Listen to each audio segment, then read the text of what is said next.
Assalamualaikum warahmatullahi wabarakatuh. Nama saya Syarifah Diana, NIM saya 28920 Saya dari Prodi Manajemen Fakultas Ekonomi dari Universitas Pancasila Bekasi. Di sini saya akan membahas tentang soal agama untuk memenuhi ujian tengah semester 2 dari mata kuliah Pendidikan Agama Islam dari dosen penghapus saya, dosen Pak Son Haji. Di sini saya akan menjelaskan soal dari pembahasan Ma'rifatullah nomor 1. Menurut tokoh Al-Ghazali dalam Pemikiran Islam dan Quran, apa yang dimaksud dengan Ma'rifatullah? A. Bahwa ma'rifat berawal dari pertama kalinya Allah mengajarkan Nabi Adam tentang nama-nama benda. B. Bahwa ma'rifat merupakan pemberian dari Allah atas segala kekuasaan dan kasih sayangnya. C. Bahwa seseorang tidak akan mampu menanggapi derajat ma'rifatullah sebelum ia sadar serta mengenal dirinya sendiri. D. Ma'rifat ialah bila seseorang hamba Allah Subhanahu wa Ta'ala sudah mencapai ma'rifat. E. Dimaknai dengan arti harfiah semata, namun ma'rifatullah dimaknai dengan pengenalan terhadap jalan yang mengantarkan manusia dekat dengan Allah. Jawabannya adalah C.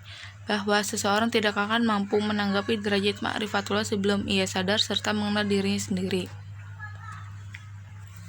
Nomor 2. Ayat manakah berkaitan dengan ma'rifatullah yang menjelaskan tentang mengenal Allah melalui tauhid uluhiyah? A. Quran surat Ad-Dariyat 51 ayat 20-21. B. Quran surat Al-An'am 6 ayat 12. C. Quran surat Fatir 35 ayat 28. D. Quran surat Al-Hajj 22 ayat 72-73. E. Quran surat Muhammad 47 ayat 19. Jawabannya adalah B. Quran surat Al-An'am 6 ayat 12. Nomor 3. Ayat manakah berkaitan dengan ma'rifatullah yang menjelaskan tentang mengenal Allah melalui tanda kekuasaan dan tauhid rububiyah? A. Quran surat Fatir 35 ayat 28. B. Quran surat Al-An'am 6 ayat 12. C. Quran surat Ar-Rum 30 ayat 20-24. D. Quran surat Al-Baqarah 2 ayat 255. E. Quran surat An-Nahl 16 ayat 78. Jawabannya adalah D. Quran surat Al-Baqarah 2 ayat 255. Nomor 4. Menurut tokoh Zun al-Nun dalam Pemikiran Islam dan Quran, apa yang dimaksud dengan ma'rifatullah hakiki? A. Bahwa seseorang tidak akan mampu menanggapi derajat ma'rifatullah sebelum ia sadar serta mengenal dirinya sendiri. B. Ma'rifat ialah bila seseorang hamba Allah Subhanahu wa Ta'ala sudah mencapai ma'rifat. C. Dimaknai dengan arti harfiah semata, namun ma'rifatullah dimaknai dengan pengenalan terhadap jalan yang mengantarkan manusia dekat dengan Allah. D. Bahwa ma'rifat berawal dari pertama kalinya Allah mengajarkan Nabi Adam tentang nama-nama benda. E. Bahwa ma'rifat merupakan pemberian dari Allah atas segala kekuasaan dan kasih sayangnya. Jawabannya adalah E. Bahwa ma'rifat merupakan pemberian dari Allah atas segala kekuasaan dan kasih sayangnya.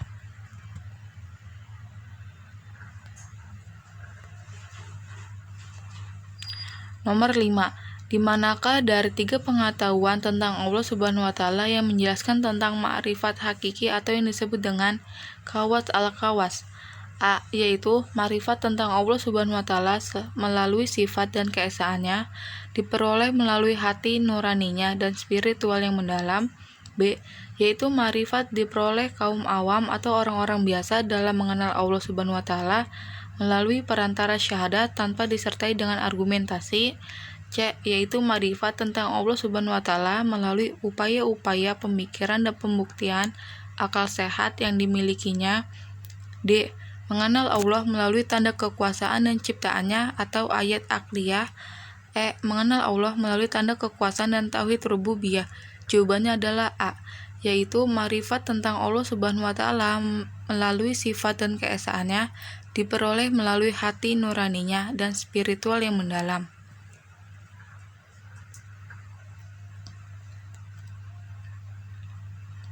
Nomor 6. Dalam ma'rifatullah ayat Quran surat Luqman 23 menjelaskan tentang A. Mengenal Allah melalui ilmu, takut, dan tauhid asma wa sifat. B. Mengenal Allah melalui Quran dan hati.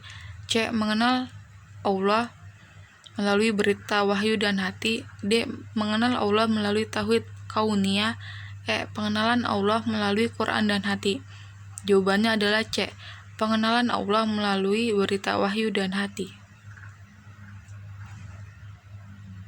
Nomor 7. Menurut tokoh Rumi, dalam pemikiran Islam dan Quran, apa yang dimaksud dengan ma'rifatullah? A. Bahwa ma'rifat berawal dari pertama kalinya Allah mengajarkan Nabi Adam tentang nama-nama benda. B. Bahwa ma'rifat merupakan pemberian dari Allah atas segala kekuasaan dan kasih sayangnya. C. Bahwa seseorang tidak akan mampu menanggapi derajat ma'rifatullah sebelum ia sadar serta mengenal dirinya sendiri.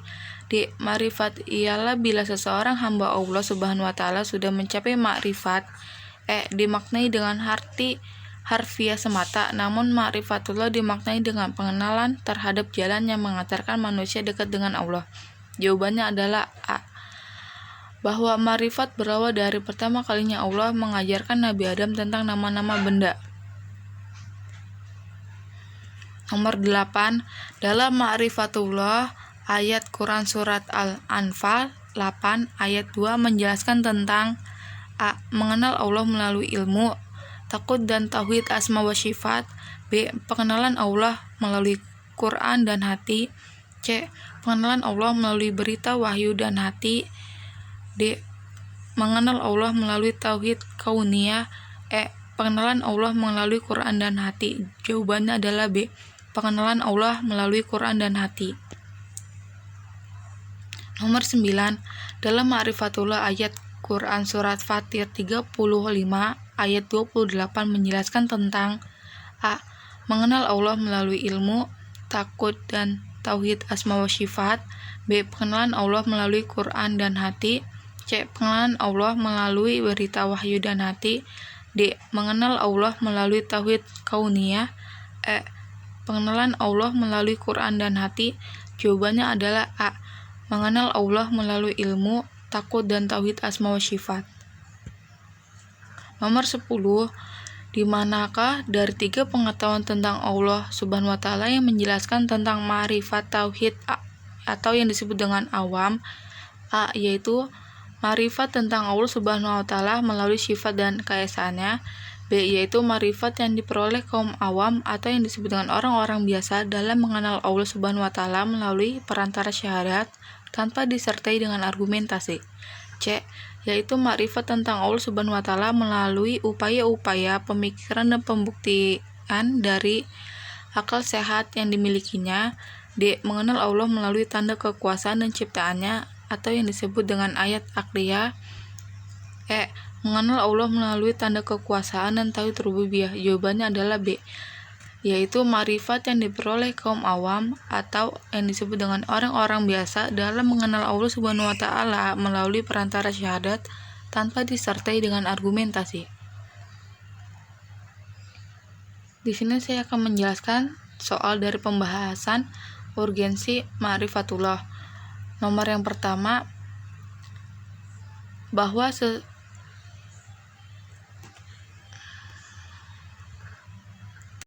di sini saya akan menjelaskan pembahasan soal dari urgensi ma'rifatullah. Nomor 1, bahwa Allah Subhanahu wa Ta'ala menjanjikan untuk menjadi penguasa di muka bumi ini. Quran Surat 24 ayat 55. Dari penjelasan ayat di atas tersebut dari tokoh A. Tamkinuddin, B. Al-Amnu, C. Al-Khalifah, D. Al-Barakat, E. Al-Hayatun Tayyibah. Jawabannya adalah C. Al-Khalifah.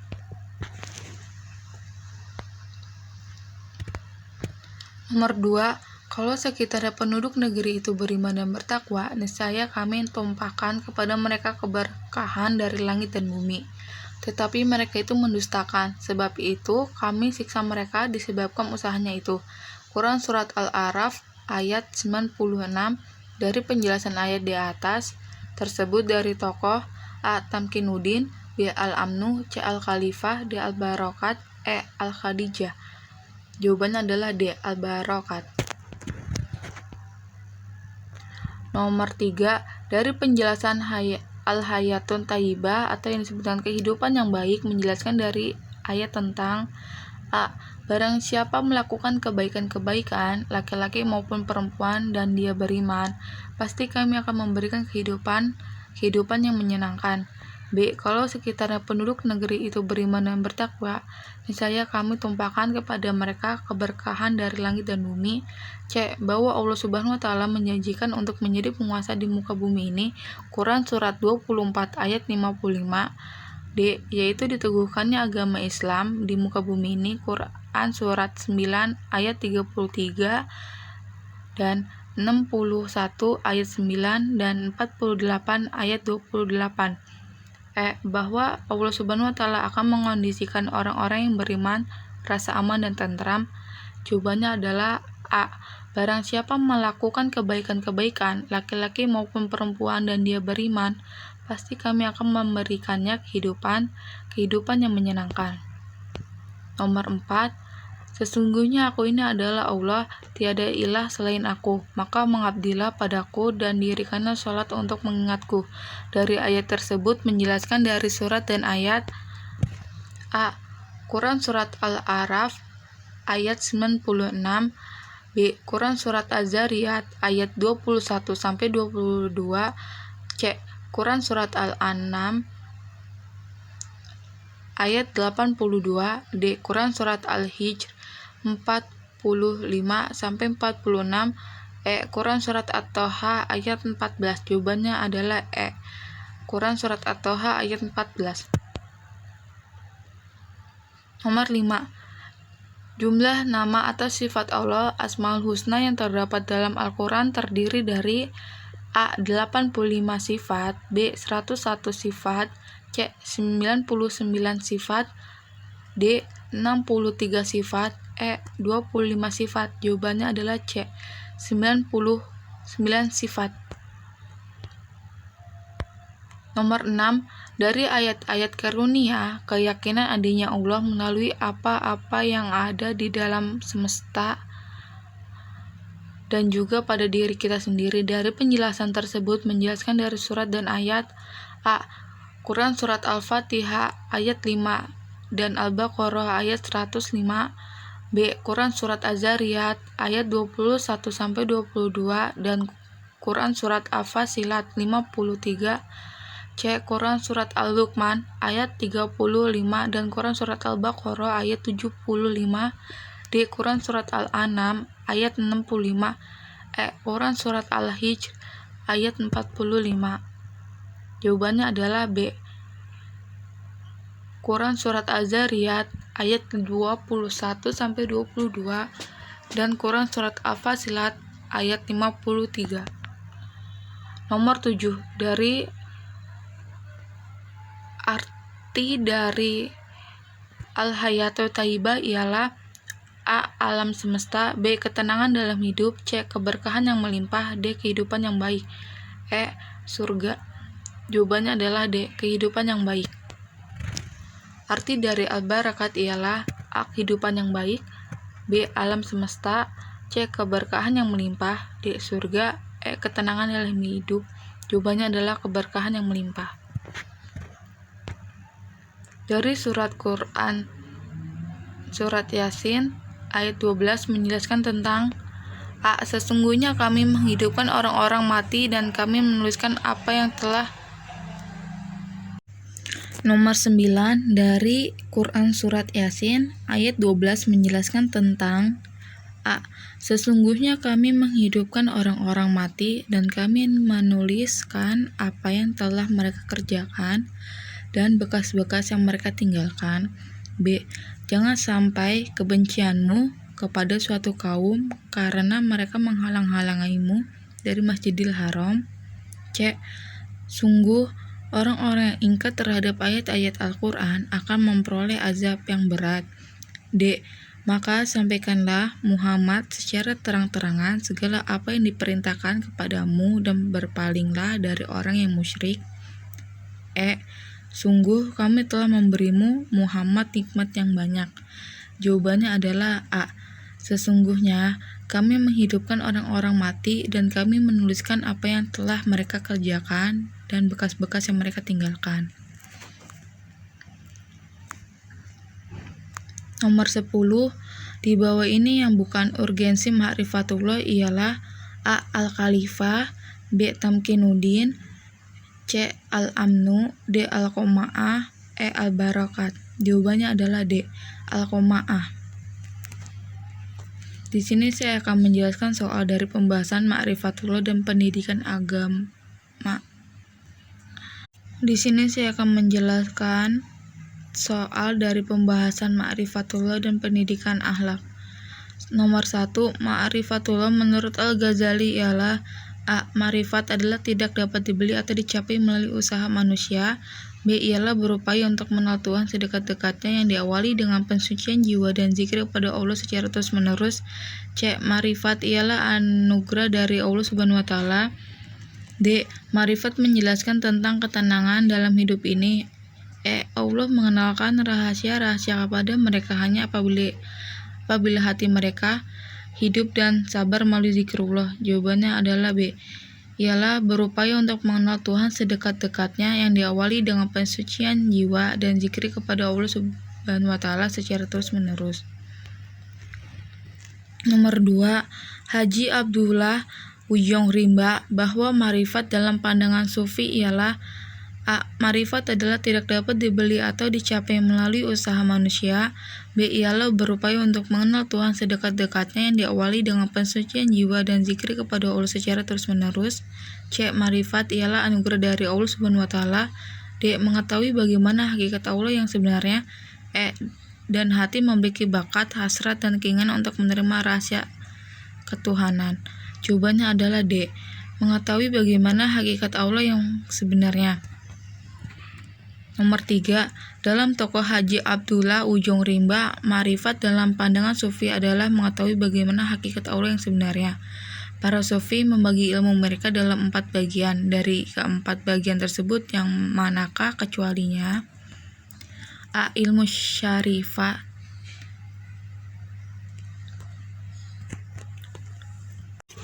Nomor 3, dalam tokoh Abdullah Ujong Rimba, ma'rifat dalam pandangan sufi adalah mengetahui bagaimana hakikat Allah yang sebenarnya. Para sufi membagi ilmu mereka dalam 4 bagian. Dari keempat bagian tersebut yang manakah kecualinya? A. Ilmu syariat, B. Ilmu tariqat, C. Ilmu akhirat, D. Ilmu hakikat, E. Ilmu ma'rifat. Jawabannya adalah C. Ilmu akhirat. Nomor 4, apa yang dimaksud dengan ilmu tasawuf? A. Yaitu ilmu latihan untuk mencapai hakikat guna untuk mencapai ma'rifat, mengetahui hakikat Allah Subhanahu wa Ta'ala. B. Ilmu ma'rifat yakni ilmu mengetahui hakikat Allah, karena demikian zat Allah dan sifat-sifatnya dijadikan sebagai mangudu. C. Allah memperkenalkan rahasia-rahasia kepada mereka hanya apabila hati mereka hidup dan sabar melalui zikrullah. D. Ilmu yang mempelajari tentang sifat dalam kehidupan yang hakiki. Jawabannya adalah A. Yaitu ilmu latihan untuk mencapai hakikat guna untuk mencapai ma'rifat, atau yang disebut dengan mengetahui hakikat Allah Subhanahu wa Ta'ala. Nomor 5, di bawah ini yang bukan dari makom ialah makam taubat dan makam zuhud. B. Makam sabar dan makam zuhud. C. Makam sabar dan makam hakiki. D. Makam sabar dan makam tawakal. E. Makam araja dan makam kauf. Jawabannya adalah C. Makam sabar dan makam hakiki. Nomor 6, makam kauf menurut tokoh Imam Al-Ghazali ialah A. Kedudukan yang dimiliki seorang hamba pada suatu waktu. B. Rasa sakit dan hati karena khawatir akan terjadi sesuatu yang tidak disenangi pada masa mendatang. C. Suatu keadaan di mana hati merasa nyaman karena menanti sesuatu yang dicintai atau didambakan. D. Apabila seorang hamba di hadapan Allah seperti bangkai, di hadapan orang yang memadikannya membenci dunia demi mencintai akhirat. E. Menjauhkan dari hal-hal yang bertentangan dengan kehendak Allah. Jawabannya adalah B. Rasa sakit dalam hati karena khawatir akan terjadi sesuatu yang tidak disenangi pada masa mendatang. 7. Sesuatu keadaan di mana hati merasa nyaman karena menanti sesuatu yang dicintai atau didambakan. Dari pengertian di atas tersebut dari makom A. Makom sabar, B. Makom zuhud, C. Makom tawakal, D. Makom kauf, E. Makom araja. Jawabannya adalah E. Makom araja. Dalam metode integrasi ma'rifatullah dalam membina akhlak al-karimah, di manakah di bawah ini yang termasuk dalam akhlak karimah? A. Metode keterampilan, B. Metode keteladanan, C. Metode teori, D. Metode penghafalan, E. Metode hitungan. Jawabannya adalah B. Metode keteladanan. Di bawah ini yang termasuk dalam metode keteladanan ialah A. Pembiasaan sebenarnya berintikan pengalaman, B. Apa yang dibiasakan ialah sesuatu yang diamalkan, C. Pembinaan akhlak merupakan tumpuan perhatian pertama dalam Islam, D. Ini dapat pula dilihat dari perhatian Islam terhadap pembinaan jiwa yang harus didahulukan daripada pembinaan fisik. E. Merupakan rangkaian kesesuaian dengan konsep metode pendidikan yang diterapkan oleh para pakar lainnya. Jawabannya adalah E. Merupakan rangkaian kesesuaian dengan konsep metode pendidikan yang diterapkan oleh para pakar lainnya. Nomor 10. Tujuan pembelajaran dari ma'rifatullah ialah A. Pembinaan akhlak merupakan tumpuan perhatian pertama dalam Islam. B. Ini dapat pula dilihat dari perhatian Islam terhadap pembinaan jiwa yang harus didahulukan daripada pembinaan fisik. C. Sebagai pengarah yang akan meluruskan orientasi hidup seorang muslim. C. Apa yang dibiasakan ialah sesuatu yang diamalkan. E. Pembinaan akhlak merupakan tumpuan perhatian pertama dalam Islam. Jawabannya adalah C.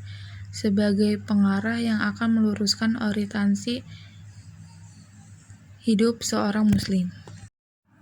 Mungkin cukup sekian dari saya. Mohon maaf bila ada kesalahan. Wabillahi taufiq wal hidayah. Wassalamualaikum warahmatullahi wabarakatuh.